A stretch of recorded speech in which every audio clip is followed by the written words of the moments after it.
Thank you and welcome to the show this morning. The topic today is the U.S. colored troops and the Battle of Nashville. And of course we have with us to talk about the U.S. colored troops and the Battle of Nashville, Leo Kwame Lillard.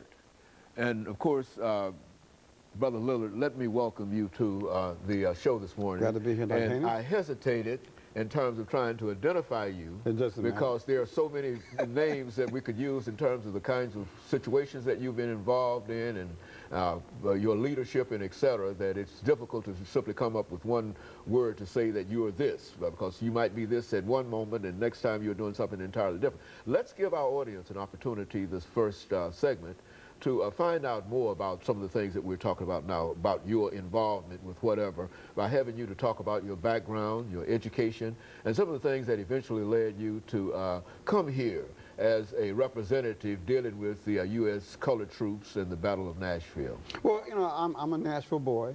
I went to Carter Lawrence Elementary School and Pearl High, and I got a degree in engineering at A&I in those days in 1961. And of course, because of my involvement in the civil rights struggle, I felt when I finished my degree in '61, and we had basically had victories in the sit-ins, the lunch counters, the sit-ins, the stand-ins. We integrated the movie theaters, we integrated the swimming pools, and then of course the Freedom Ride. And I kind of felt it was time to outgrow Nashville. I got my degree from Tennessee State, and I wanted to see a bigger world, so I left here. Kind of chased out a little bit, encouraged to leave by the Klan.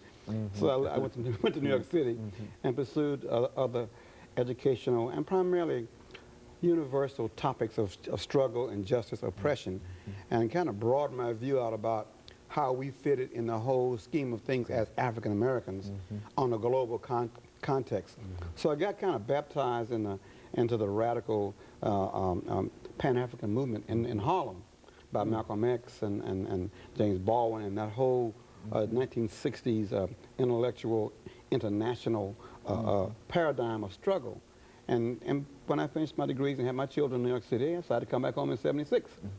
And when I came back home, of course, I was bristling with ideas and just running over with enthusiasm to continue the liberation struggle as opposed to the civil rights struggle. Now that might be very clear. Good. I'm way past civil rights, okay? I'm into liberation of human beings on the globe. There's a big difference in those concepts. So when I came back in '76, I needed to do something. I needed to use some of these skills at home, all this education, these 3 master's degrees I had. It's a lot of education. So I wanted to use it. So I began to search for a crucible, a vehicle in which to utilize some of these skills to continue the struggle here in Nashville.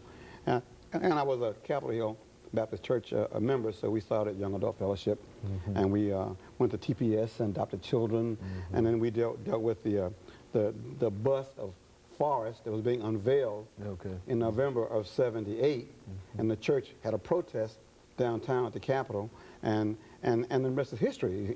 I just simply moved from there to finding organizations and finding coalitions that really wanted to create a different kind of awareness model for struggle, because it was clear our children and our adults had very little consciousness in the city. They were very satisfied with living in Hendersonville or Antioch, and they were not looking at the oppression that was occurring on our children, particularly in the public schools, where they were not teaching black history. We forced the court, through Wiseman, through a coalition of parents, black and white, to look at opening up the curriculum so all children could learn the correct history, not white history, not black history, but the correct history. So that's what I did in '79, '79, '80, '81. And then I realized, you know, that there still was something missing in this. We still hadn't opened up the issue of cultural identity. So we started the African American Cultural Alliance, and we're into our 24th year of having the only African festival on a black college campus in the entire United States. Now this is the famous African Street Festival. Yes, 24 years. Every September at Tennessee State University. It is the only one of its nature in the country. And this is your 24th year in Coming up in September. That's right. And we've outlasted, Dr. Haney, Black Expo, Summer Lights, Italian Street Festival. Now here Dancing in the District is no longer. So we have outlasted all of those major events on no money, no funding, no grants, and no government interference. So that speaks well of the folks who run this little tiny operation we have. But it speaks more of a city that supports what we do and how we do it.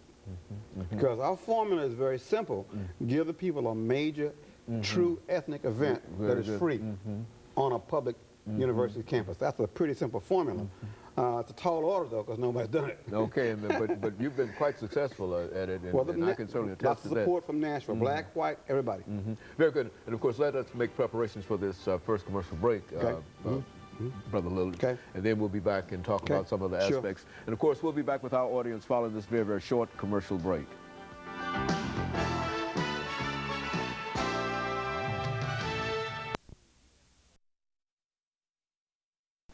The topic is